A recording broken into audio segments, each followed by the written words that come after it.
Assalamualaikum warahmatullahi wabarakatuh. Perkenalkan saya Ahmad Yudin dari Universitas Pamulang. Tujuan video ini dibuat untuk memenuhi tugas rekayasa perangkat lunak.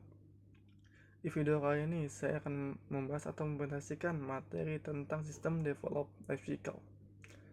Saya akan menjelaskan sedikit tentang System Developed Life Cycle atau SDLC adalah serangkaian perangkat lunak terstruktur yang mencakup perencanaan, analisis, desain, pengembangan, pengujian, implementasi, dan pemeliharaan sistem. Tujuannya adalah untuk memastikan bahwa sistem dikembangkan dengan baik, berfungsi sesuai kebutuhan, dan dapat dikelola dengan efektif.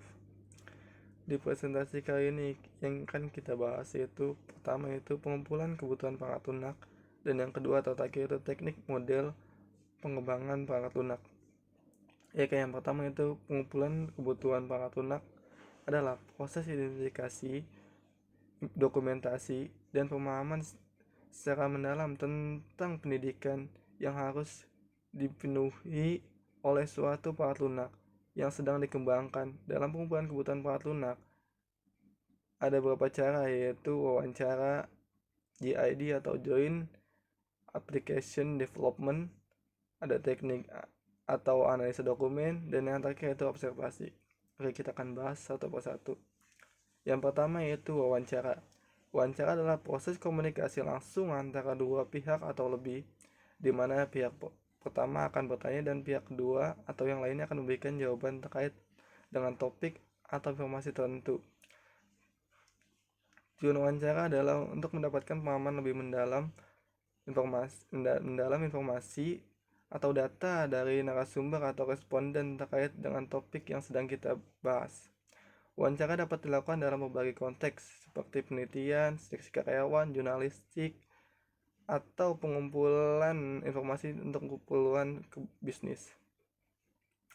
Yang kedua itu Joint Application Development atau JID adalah pendekatan kolaboratif dalam pengembangan perangkat lunak atau sistem informasi di mana berbagai pihak terlibat, seperti pengguna akhir, pemilik proyek, analisis sistem, dan pengembangan berkumpul untuk bekerjasama dalam mengidentifikasi kebutuhan, merencanakan proyek, dan merancang solusi. Tujuannya adalah untuk mempercepat proses pengembangan, memastikan pemahaman yang mendalam tentang kebutuhan pengguna, dan menghasilkan solusi yang lebih tepat sesuai dengan harapan stakeholder. Stakeholder ini adalah seseorang atau sekumpulan orang yang memiliki peran penting dalam pengambilan keputusan dalam suatu perusahaan, seperti para pemegang saham ataupun pemilik dari perusahaan tersebut. Yang ketiga yaitu teknik analisa atau dokumen adalah metode pengumpulan data yang melibatkan penyelidikan, pemahaman, dan evaluasi dokumen tertulis seperti catatan, laporan, atau materi tertulis lainnya untuk mendapatkan informasi yang relevan atau data yang diperlukan. Dalam metode ini, peneliti atau analisis memeriksa atau menganalisa dokumen tersebut untuk mengidentifikasi pola, tren, atau informasi penting yang dapat digunakan dalam analisis atau penelitian. Teknik ini dapat digunakan dalam berbagai konteks seperti penelitian ilmiah, analisa bisnis, atau evaluasi proyek, dan sebagainya. Terakhir yaitu observasi. Observasi adalah metode pengumpulan data yang melibatkan pengamatan langsung terhadap suatu peristiwa, objek, atau situasi tanpa interaksi verbal dengan subjek yang diamati. Tujuannya adalah untuk memperoleh pemahaman yang mendalam tentang perilaku, proses, atau lingkungan yang sedang kita amati. Observasi sendiri sering digunakan dalam berbagai penelitian ilmiah, studi lapangan, pengamatan perilaku manusia, atau perilaku berbagai situasi untuk pengumpulan data yang akurat dan subjektif. Kita lanjut ke materi yang kedua yaitu model pengembangan perangkat lunak. Model pengembangan perangkat lunak adalah kerangka kerja atau pendekatan sistematis yang digunakan dalam proses pengembangan perangkat lunak.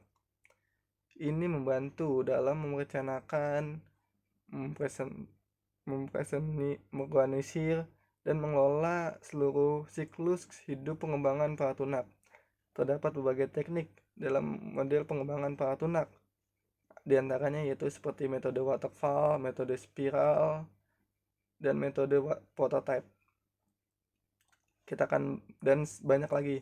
Oke, kita akan bahas metode waterfall adalah pendekatan linear dan berurutan dalam pengembangan perangkat lunak, di mana setiap pengembang seperti perencanaan, analisis, desain, implementasi, dan pengujian, serta pemeliharaan dijelaskan secara berurutan. Dan setelah tahap sebelumnya selesai, proyek pengembangan perangkat lunak dengan metode waterfall biasanya tidak mundur ke tahap sebelumnya setelah memasuki tahap berikutnya.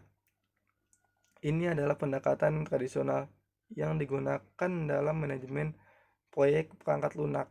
Tahapan-tahapan metode waterfall yaitu seperti ada requirement analysis, design, development, testing, dan maintenance.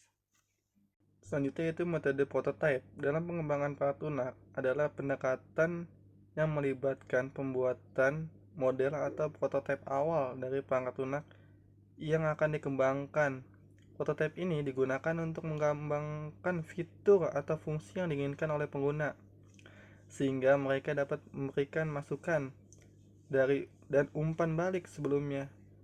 Untuk pengembangan perangkat lunak, sebenarnya dimulai metode prototype ini membantu dalam memahami kebutuhan pengguna dengan lebih baik dan memungkinkan perbaikan sepanjang jalur pengembangannya, meningkatkan kesesuaian dengan harapan pengguna. Tahapan-tahapan metode prototype ini ada communication, quick plan, modeling quick design, ada construction of prototype, dan deployment, delivery, and feedback. Yang terakhir yaitu metode spiral. Dalam pengembangan perangkat lunak adalah pendekatan yang menggabungkan elemen-elemen model pengembangan perangkat lunak berbasis prototype dan metode waterfall. Jadi spiral ini itu penggabungan antara metode prototype dan metode waterfall. Pendekatan ini membagi proyek menjadi serangkaian iterasi atau siklus spiral yang melibatkan perencanaan, analisis risiko, pengembangan prototipe, evaluasi, dan penyesuaian fokus. Utama dalam spiral ini adalah mengelola risiko sehingga pengembangan dapat mengidentifikasi dan mengatasi masalah yang muncul selama proses pengembangan. Pendekatan ini memberikan fleksibilitas dan adaptabilitas dalam menghadapi perubahan kebutuhan dan risiko yang muncul selama proyek pengembangan. Tahapan-tahapan dalam metode spiral yaitu ada Python, planning, risk analysis, engineering, contraction, and release, ada sistem evaluation. Oke, sekian video presentasi dari saya. Terima kasih telah menonton dan mohon maaf apabila suara atau materi saya sampaikan memiliki kekurangan. Wassalamualaikum warahmatullahi wabarakatuh.